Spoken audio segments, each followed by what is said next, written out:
Welcome to the Way of the Taibhsear podcast. This is episode 8, Deep Ecology.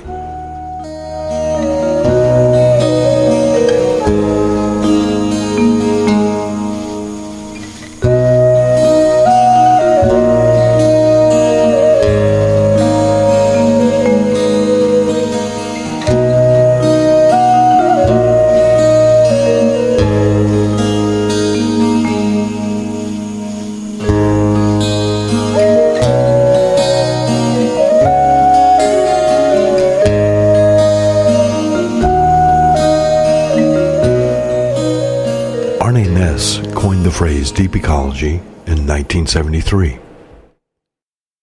Deep Ecology is a philosophy of ecology and sustainable green living. In Ness's opinion, the science of ecology is a separate entity from the philosophy of ecology. While the science of ecology concerns itself with facts and figures regarding the environment, Deep Ecology examines the philosophical underpinnings of learning to live with nature. The goal of deep ecology is to formulate an ethical basis for living that is environmentally sound. Ness didn't think that organisms could be ranked in terms of their importance. He believed that humankind saw itself as the pinnacle of evolution only because it is humans who do the ranking. While we think that we are at the height of civilization and intelligence, could it possibly be that other organisms are ahead of us in this regard? Most organisms eventually find a state of equilibrium within their environment, living in harmony with their respective biospheres. But the human race tends to overwhelm and destroy the environment in which it lives, like a virus. Our religious underpinnings define humans as superior to other beings because, allegedly, we have souls. However, who is to say that animals don't? Even the word animal comes from the Latin word for soul, which is anime. We also tend to think that we are the only beings who have consciousness and self-awareness, but we're the ones who define what those phrases mean. A lot of recent research, especially work by scientists like Jane Goodall and Frans de Waal, would seem to indicate that some of the higher primates have a measure of self-awareness and consciousness. Author and humorist Douglas Adams said that humans feel themselves superior to dolphins because all dolphins do all day is swim and play in the ocean, and dolphins feel themselves superior to humans for exactly the same reason. Ness says that the right of all forms of life to live is a universal right which cannot be quantified. No single species of living being has more of this particular right to live and unfold than any other species. What this means is that humankind is not separate from nature. Our own personal philosophies should not reflect the idea that we are somehow above nature or superior to it. Taking this broader view of the world around us, we can see that sustainable living is more than just the things we do. It can be also a philosophy of life. If we learn to respect nature, maybe even to hold all living things as sacred in some way, then our lives and our actions will automatically fall in line with deep ecology principles. Deep ecology is about making a paradigm shift towards a way of life that is in harmony with nature. If we view ourselves as somehow separate from nature, then green living seems to be just another task to accomplish in our list of daily activities. But if we see ourselves as part of nature, then it becomes apparent that what we do to nature, we ultimately do to ourselves as well. Green living is about more than just a sound ecological principle. It should also be a way of life. Deep ecology is the philosophy that, if adopted, will allow us as a society to make the paradigm shift necessary to live in harmony with nature. Towards this end, the Deep Ecology platform was drafted by Arne Ness and George Sessions in 1984. The principles of deep ecology are as follows. 1. The well-being and flourishing of human and non-human life on Earth have value in themselves. These values are independent of the usefulness of the non-human world for human purposes. 2. Richness and diversity of life forms contribute to the realization of these values and are also values in themselves. 3. Humans have no right to reduce this richness and diversity except to satisfy vital needs. 4. Present human interference with the non-human world is excessive, and the situation is rapidly worsening. 5. The flourishing of human life and cultures is compatible with a substantial decrease of the human population. The flourishing of non-human life requires such a decrease. 6. Policies must therefore be changed. The changes in policies affect basic economic, technological, and ideological structures. The resulting state of affairs will be deeply different from the present. 7. The ideological change is mainly that of appreciating life quality, dwelling in situations of inherent worth, rather than adhering to an increasingly higher standard of living. There will be a profound awareness of the difference between big and great. 8.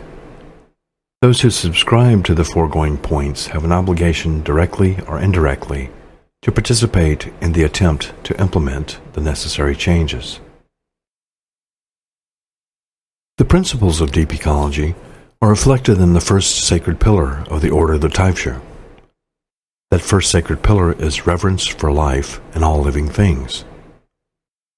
In this podcast, we will explore how deep ecology relates to the path of the Taibhsear.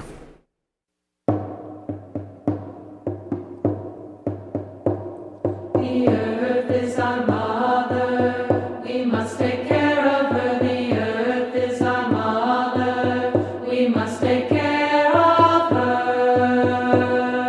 Hey Anna ho Yana, hey Yan Yan, hey Anna ho Yana, hey Yan Yan. Her sacred ground we walk upon, with every step we take. Her sacred ground we walk upon, with every step we take.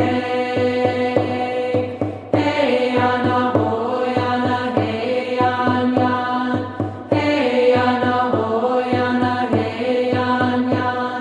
The earth is our mother, she will take care of us. The earth is our mother, she will take care of us. Hey Anna ho Yana, hey Yan Yan, hey Anna ho Yana, hey Yan Yan. The earth is our mother, we must take care of her. The earth is our mother, we must take care of her. Hey Anna ho Yana, hey Yan Yan, hey Anna ho Yana, hey Yan Yan. Her sacred ground we walk upon, with every step we take. Her sacred ground we walk upon, with every step we take. Hey Anna ho Yana, hey Yan Yan, hey Anna ho Yana, hey Yan Yan. The earth is our mother, she will take care of us. The earth is our mother, she will take care of us. Hey Anna ho Yana, hey Yan Yan, hey Anna ho Yana, hey Yan Yan. The earth is our mother, we must take care of her. The earth is our mother, we must take care of her. Hey Anna ho Yana, hey Yan Yan, hey Anna ho Yana, hey Yan Yan. In the 1960s, James Lovelock was a research scientist at NASA. He worked with models designed to detect signs of life on Mars. As a result of his work, he became interested in how the geobiosphere of the Earth maintained its equilibrium. Lovelock noticed that all the complex interrelated systems of the Earth work together to maintain a type of homeostasis. Lovelock's observations led him to formulate what he called the Gaia hypothesis. Simply stated, the Gaia hypothesis views all of life on Earth as an interlocking single organism. This organic system self-regulates and works to maintain optimum conditions for its continued survival. According to the Gaia hypothesis, that which affects one system ultimately affects all of life on Earth. The way of the Taibhsear takes the Gaia hypothesis one step further, in that it views the mental, physical, and spiritual health of all of humankind as a part of the geo-ecosystem that is the living planet we call Earth. If all life on Earth is interrelated, and human beings certainly are a type of life on Earth, then what happens to the rest of the planet affects us all.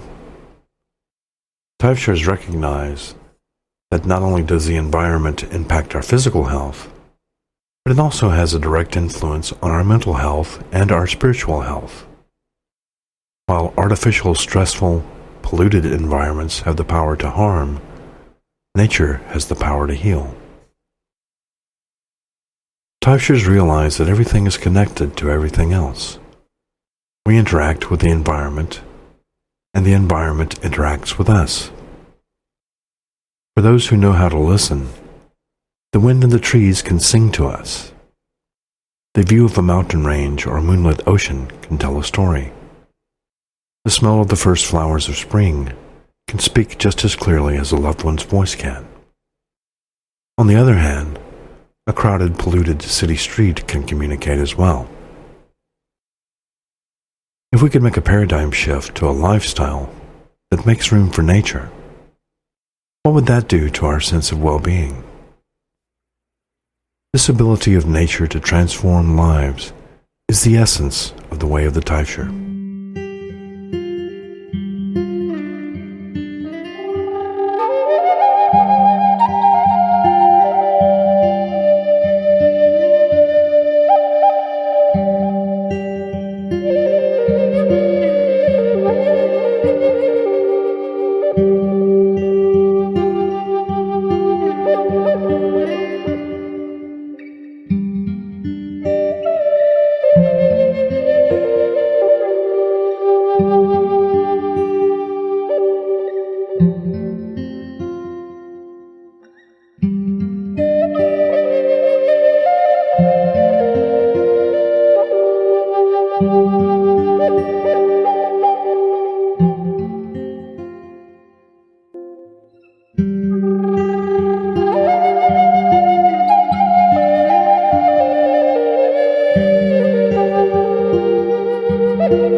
The earth upon which we live has been worshipped as goddess for much of the history of humankind. The link between the powers of procreation and the earth is obvious to a hunter-gatherer or an agrarian society.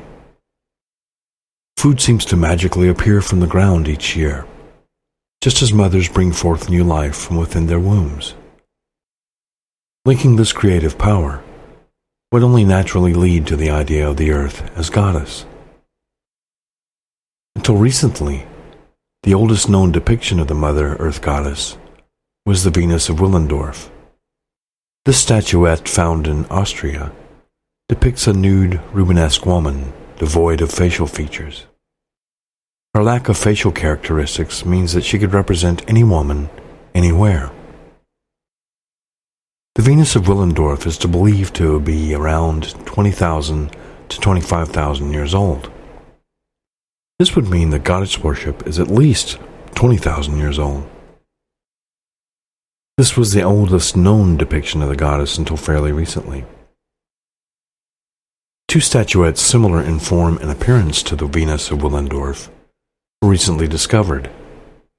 These are known as the Venus of Tantan and the Venus of Barakat Ram. These are both controversial in that they may have actually been carved statues, or they may just be natural rocks that give the appearance of being carved due to the weathering. If it turns out to be hand-carved, these statues date somewhere between 200,000 and 300,000 years old. So that means that if they truly were hand-carved into the likeness of the goddess, that goddess worship is at least 200 to 300,000 years old. If that is true, it would mean that goddess worship is almost as old as the human race.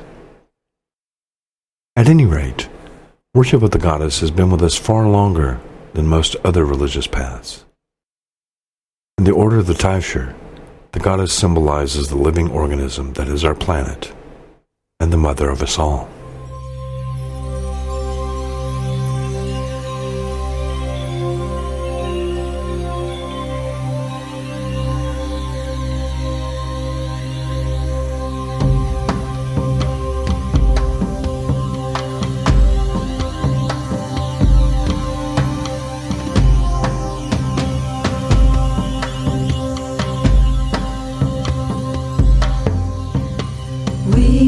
Come from the goddess, and to her we shall return like a drop of rain, flow into the ocean.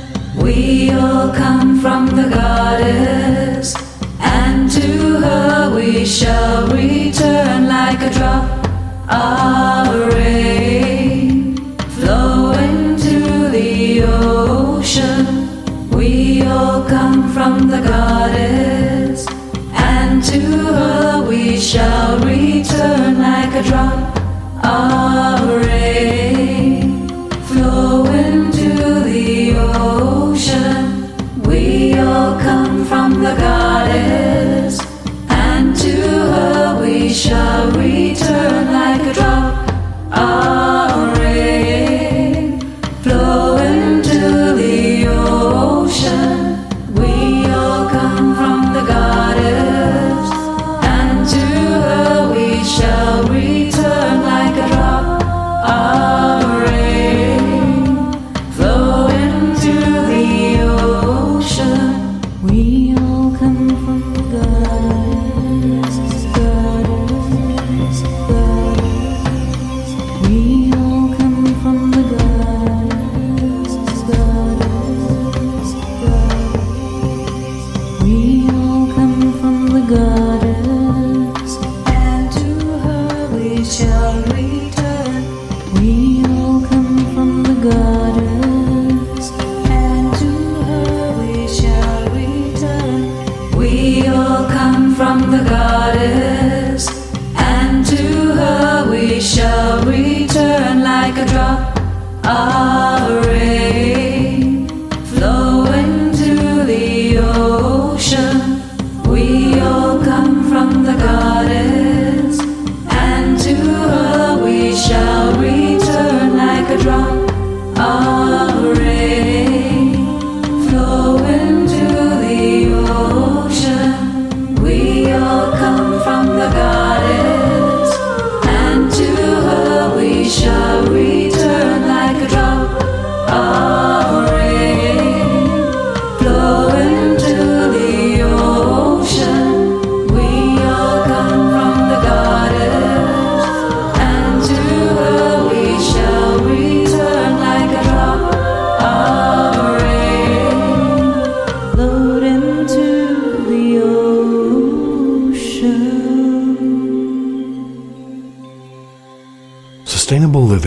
is living a lifestyle that relies on renewable resources rather than on resources that will eventually be depleted.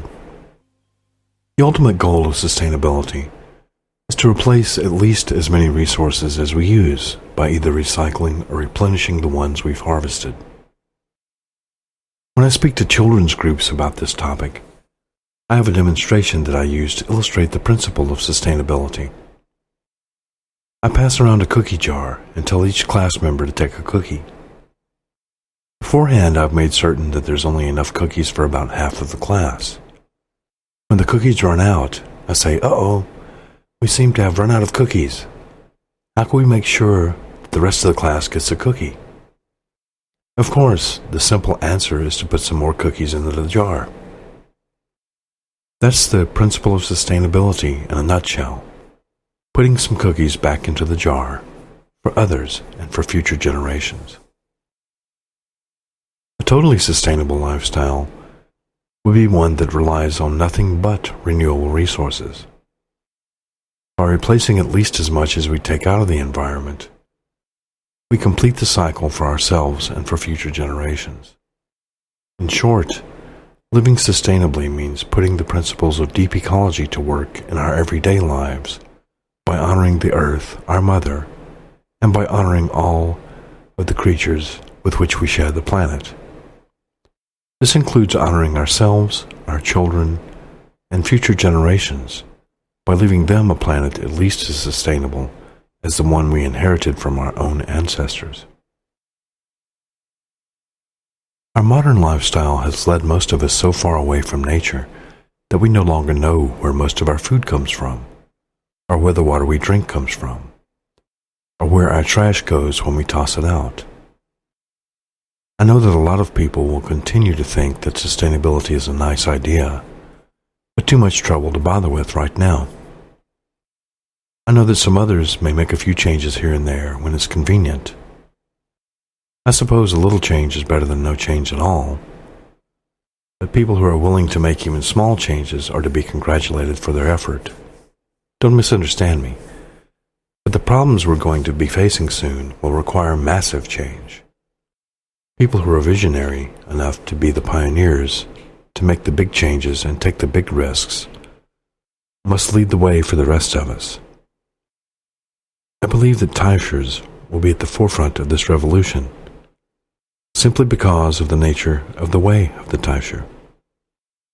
The human race evolved in the wild, and we've only been civilized for a few centuries. There's something in us that needs nature. Even New York City, one of the most urban environments on the planet, has its own patch of nature called Central Park. Clearly, even the most urbanized among us still have a need for the wilderness. I know that the vast majority of us can't hang up civilization, move to the country, and become farmers, but I do recognize the need we all have to experience nature in some way, even if it means just adding a few houseplants in the living room, or putting on recordings of birds singing in the rainforest. It's up to you to decide how many changes you can make in your own living space and in your own lifestyle. Even small changes can add up to a big difference if enough people make them. For this week's activity, think about the following questions. Where does your drinking water come from? Do you know? Where do you get most of your food? How far is the food that you eat shipped to your local market? You can find this out by looking for labels that indicate the food's point of origin. You don't have to do an itemized list of each item in your grocery chart. The idea here is to simply gain an awareness of how far the average food item is shipped. When you ship food, you're using fossil fuels to transport it. You might want to just pick one or two items at random and see how far they were shipped to get to your table. Are there local alternative options for your food? Can you be what some people have called a localvore by eating food that only comes from within 100 miles of where you live? Where do your clothes come from? Are your clothes made of natural or synthetic fibers? Think about the home in which you live. Are there any changes that you could make to reduce your home's carbon footprint? Ponder these questions for this week. If you don't know the answer to some of them, go out and do a little research and see what you can come up with. In the Mother Grove of the Order of the Taibhsear, we have a special place set aside in our Nimitan.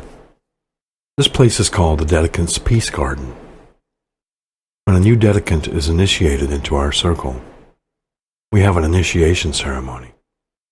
At the end of the ceremony, the dedicant plants a tree of his or her own choosing in the Dedicant's Peace Garden. As our grove has grown over time, anyone can visit the Dedicant's patch and see all the trees planted by those who have taken up the path of the Taibhsear. Trees there are of various different ages, varieties, and sizes. The patch is a living microcosm of the people who have come and gone, and who remain in our circle of brothers and sisters. It is an arboreal melting pot, reflecting the diversity and history of our grove. If you wish to plant a tree yourself as you begin your walk in the wider world of the Way of the Taibhsear, I can think of no better way to create a memorial of your initiation. If you choose to plant such a tree, it will become a living symbol of your journey as a Taibhsear. As your tree grows, so will you grow in the journey of the Taibhsear's path. If you have a place where you may plant a tree, think about where you would plant it when weather comes back around to planting time. If you live in an urban setting where planting a tree outdoors would be difficult, you might try planting something indoors in a flower pot. Then when it's big enough, you can transplant it onto a friend's property or maybe into a national park. If you choose to do this activity, try to visit your tree at least once a week. What can you learn from your tree as you watch it grow and change all through its phases?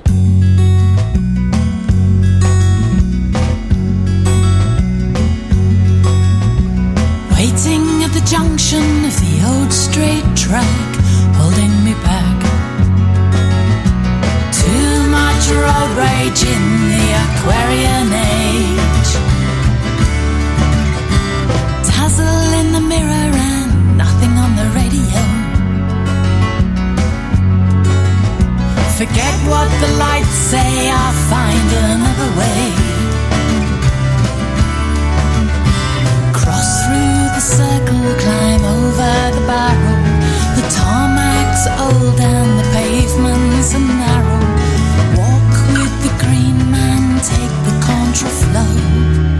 You don't need traffic signs to follow the ley lines.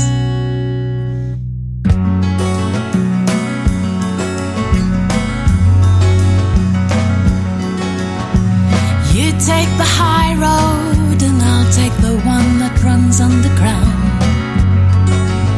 My cat's eyes are bonfires linking the hills of the old straight track. Waiting at the junction for the lights to change, I saw the sign. I'm not waiting for the green man, I'm not wasting my time. Go past the long man and over the hill, leading you places the road never will. Walk with the green man, take the contraflow. You don't have to wait for him to say when you can go.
to wait for him to say when you can go. Too much of our society is oriented towards bigger, better, faster, more expensive. We get caught up sometimes in having more and having it now. Sometimes we forget what we're doing and for whom we're doing it.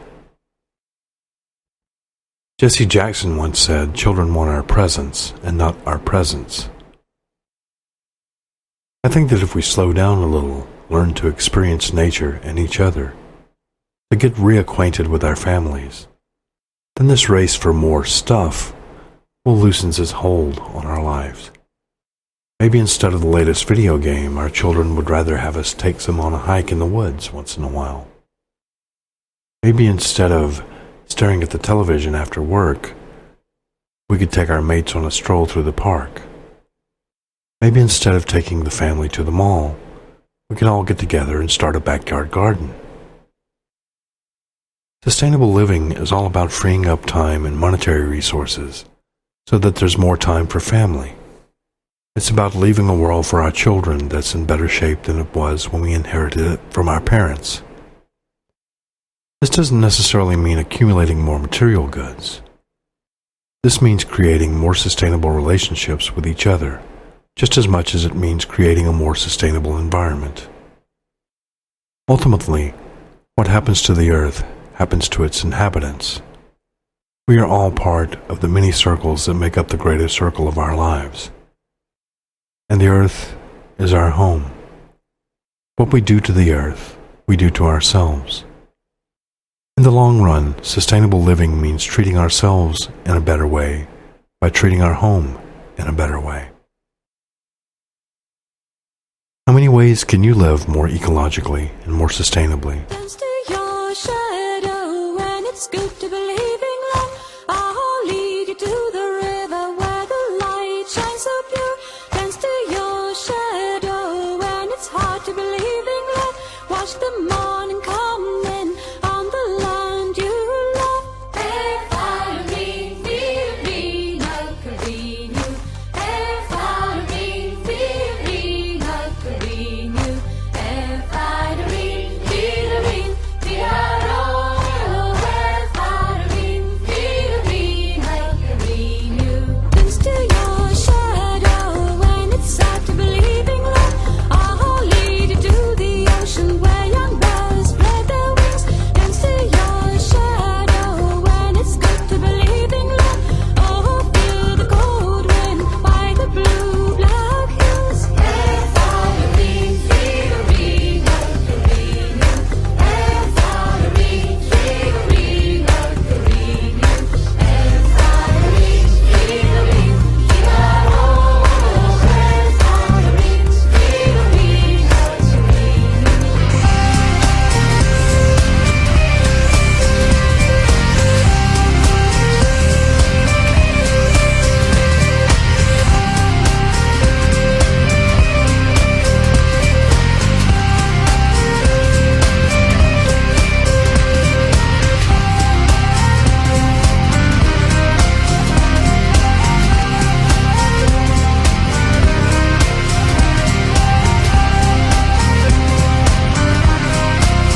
Modern building methods are very taxing on the environment.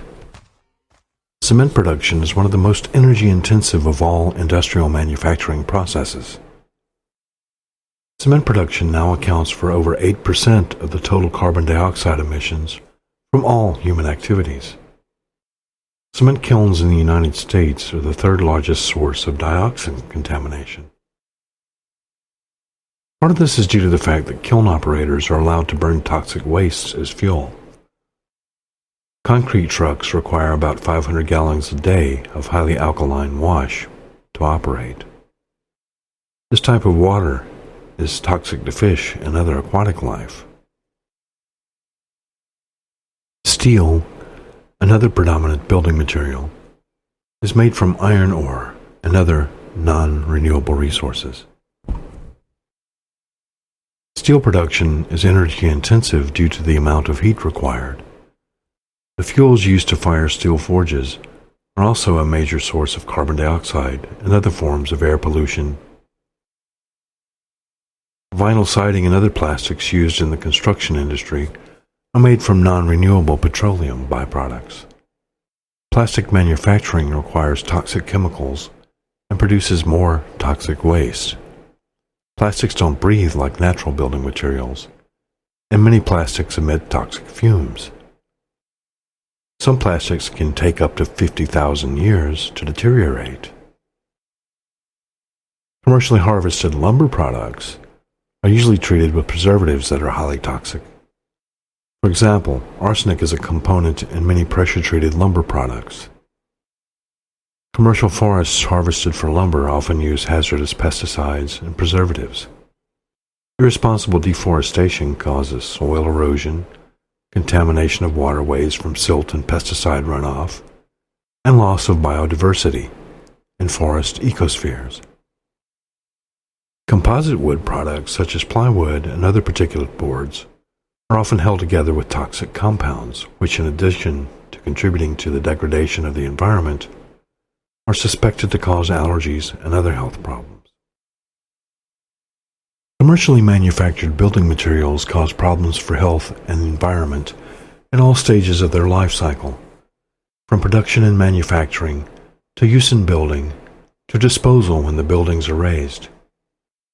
Additionally, long-distance transportation of building materials contributes heavily to transportation costs, not to mention the additional pollution caused by large diesel-burning engines required to support them. Clearly, our current methods of building homes are extremely taxing on the environment, but there is a better way. Cob building is the art of building homes using natural materials. Earth has been used for thousands of years as a building material, and is probably still the most common building material on Earth. The word cob doesn't refer to corn cobs. It comes from an Old English word that means a rounded lump or mass, like the word gob. Cob is basically a mixture of clay, sand, and straw. These natural building materials are often available right on the building site, so transportation costs for materials are greatly reduced or eliminated altogether. Once the walls are built by stacking the cob to build walls, they are covered with plaster to seal them. There are no forms, no brick shapes or frames. Since cob is basically the same consistency as modeling clay, it lends itself to organic shapes that are more curved and natural. An artistically designed cob home fits in well with its surroundings. These structures feel more at home and in harmony with natural landscapes. In addition to making beautiful homes, cob can also be used to build sculpture, garden walls, and outdoor ovens. Cob is literally dirt cheap since it is made from materials that come right out of the ground. Many cob homes I've visited have been built for less than $5,000, and a few have been constructed for even less than $500. Not only that, but cob building is so easy a child could do it. Ever make mud pies when you were a child? Then you've already got the basic skills to build with cob. Cob is at home in most environments. Some of the earliest structures on Earth in the Mesopotamian region were made of a type of cob. There are cob homes in Western Europe that have been continuously occupied for centuries. With a little regular maintenance, a cob home is extremely durable. A friend of mine once built a cob pottery studio in Gulf Breeze, Florida, where it survived 2 hurricanes, even when the surrounding buildings were demolished. Many cob structures in earthquake zones have demonstrated remarkable durability as well. No building system is earthquake-proof under every seismic condition, but a cob mansion in Nelson, New Zealand has survived 2 major earthquakes that destroyed the town around it. In South Yemen, in a fault zone, there are medieval cob houses that are 13 stories high. A cob building is one monolithic unit reinforced by straw, so it has no weak straight-line mortar joints, making it stronger than brick or block. Cob is also non-toxic and recyclable. It's made from natural materials that contain no toxins. Cob doesn't require any products that don't come directly from the earth. This ancient way of building doesn't contribute to deforestation, mining, or pollution. Since it's a natural form of building, it doesn't only rely on manufactured materials. Since it's made using materials directly from the building site, it doesn't use fossil fuels, transporting materials to the site. When properly constructed, cob is highly resistant to rain and humidity, even in environments such as the Pacific Northwest and the British Isles. In fact, some of the hotbeds of cob building right now in the United States are around Oregon and Washington State. Due to the fact that the walls of a cob home are about 1 or 2 feet thick, they also offer excellent thermal properties. When built with passive solar design in mind, these homes don't require extensive heating or cooling in temperate climates. Earthen walls capture the heat from sunlight in the daytime and radiate it out in the night. In my home state here in South Carolina, such homes rarely need cooling in the summertime and can be heated with a small wood stove in the wintertime. The trade-off with a cob home, of course, is that it's a very labor-intensive product. The savings come in part from getting the materials for free straight from the ground. Building it yourself could mean additional savings. You keep the money that would have gone to pay a contractor. But if you're not a hands-on, do-it-yourself type of person, cob is probably not for you. On the other hand, if you don't mind getting your hands and feet dirty, then cobbing can be a very relaxing and meditative experience. Many of the cob structures I've seen built were built by groups of people in cobbing bees, where friends and neighbors get together for a weekend or 2 to share their experiences. Since no power tools are involved in cob building, people often spontaneously break into song or conversations while cobbing together. It's a great opportunity to socialize while doing something positive for yourself and for the environment.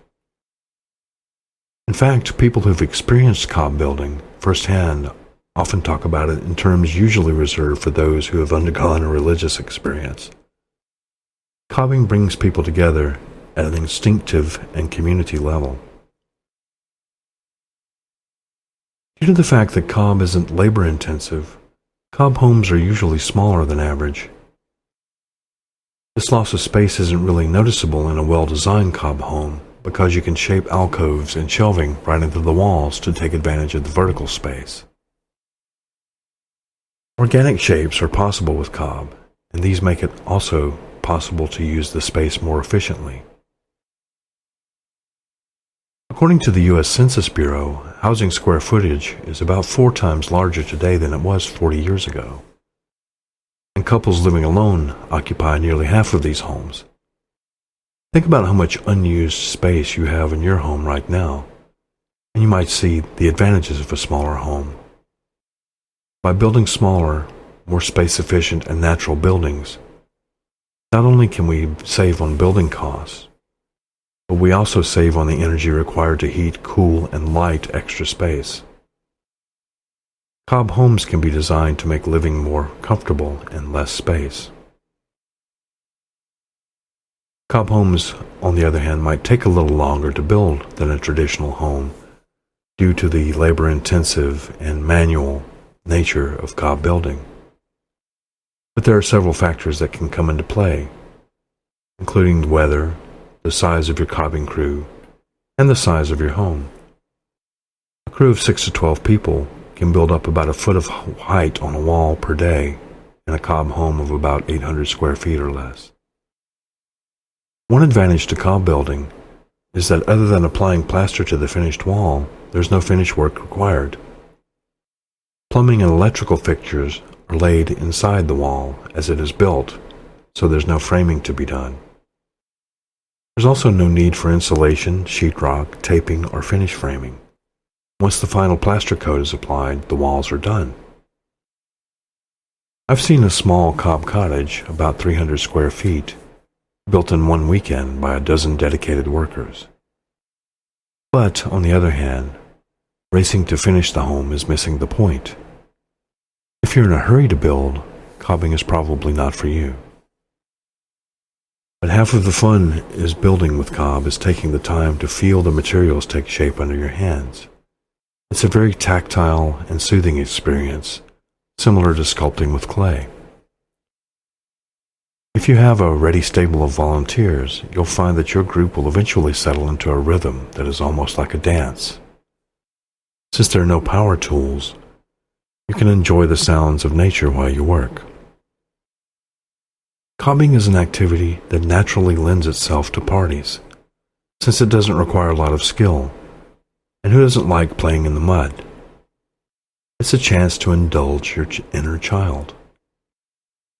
And if you have children of your own, they'll love it too.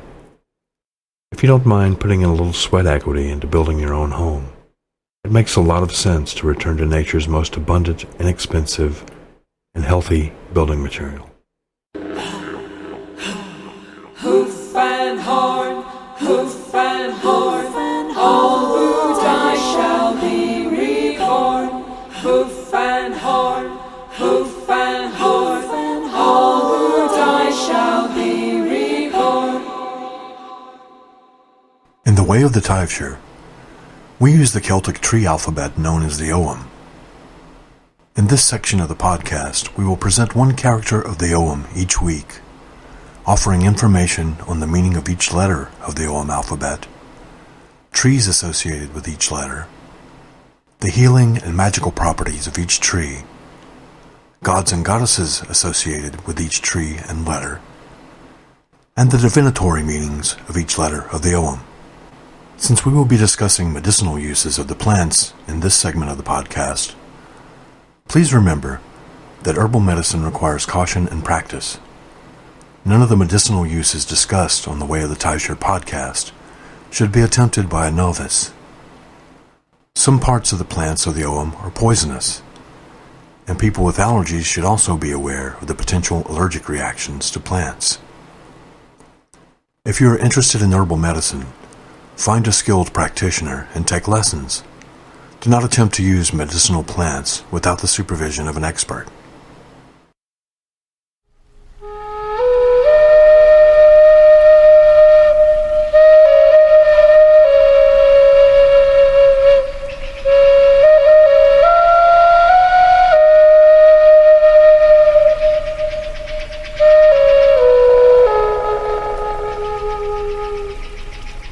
The letter N of the Ogham alphabet is represented by Nuan. This is the ash tree. Its divinatory meaning is wisdom, knowledge, and learning. The healing properties of the ash. Ground ash bark can be used to build the immune system and to purify the liver and kidneys. Cut ash leaves in the early spring and make a tea. This tea is a mild diuretic that helps with weight loss. The syrup of the flowering ash can be used as a laxative. The bark also has astringent properties and may be used to treat arthritis. An infusion made of burnt ash bark can reduce fever, treat kidney and urinary infections, and get rid of intestinal parasites. Ash bark tea may also be used to treat symptoms of malaria. Magical uses. Ash is the tree of rebirth and reincarnation. In Norse mythology, the ash is considered the world tree, or Yggdrasil. This tree was said to be the axis about which the world rotates. In Norse mythology, the Nornir, a trio of goddesses who spin the web of Veard, are said to dispense justice while sitting under an ash tree. Since ash is the world tree, or the tree of life, it has the power to unite the realms, as its roots go deep into the earth and its branches reach high into the heavens. Since ash unites this world with the other world, sleeping with an ash twig under your pillow can give you visions and clairvoyance. Druids often made their staffs of ash because of its straight grain. Since ash unites the realms, it is a symbol of balance, and the center of Druid magic lies in finding the balance between the opposing forces of chaos and order. Ash helps facilitate this. Wands of ash are particularly good for calming chaos and for magic involving transformation and transubstantiation. Ash is also good for repelling snakes. Use a branch of ash and brush the area lightly with it to keep them away.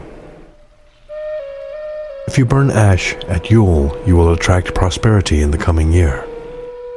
Since the ash tree is associated with the web of Veard, this tree is also a symbol of deep and mystical self-knowledge. To know the ash is to know yourself.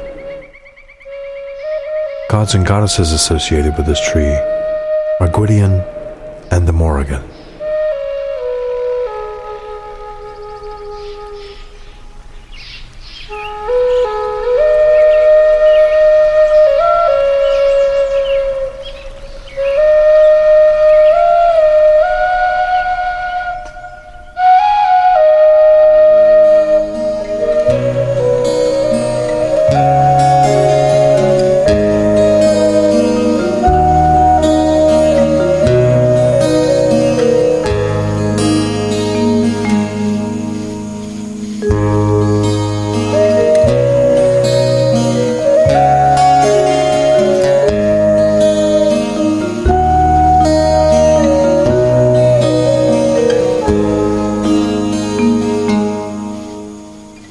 You've been listening to the Way of the Taibhsear podcast on International Pagan Radio, where it's all pagan all the time. This has been episode 8, Deep Ecology. Music on this episode featured The Earth is Our Mother by Libana, Mountain Light by John Fry, We All Come From the Goddess by Lindy Leela, Green Man by Magic Folk, and Our Farlin by Skilda. The Way of the Taibhsear is the official podcast of the Order of the Taibhsear. You can learn more about us at Taibhsear.com.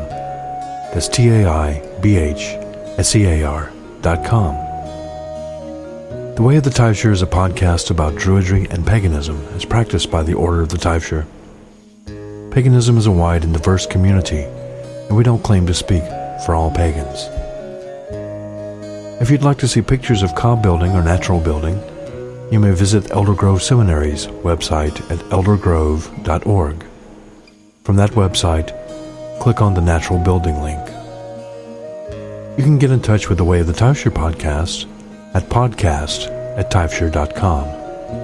That's podcast@taibhsear.com.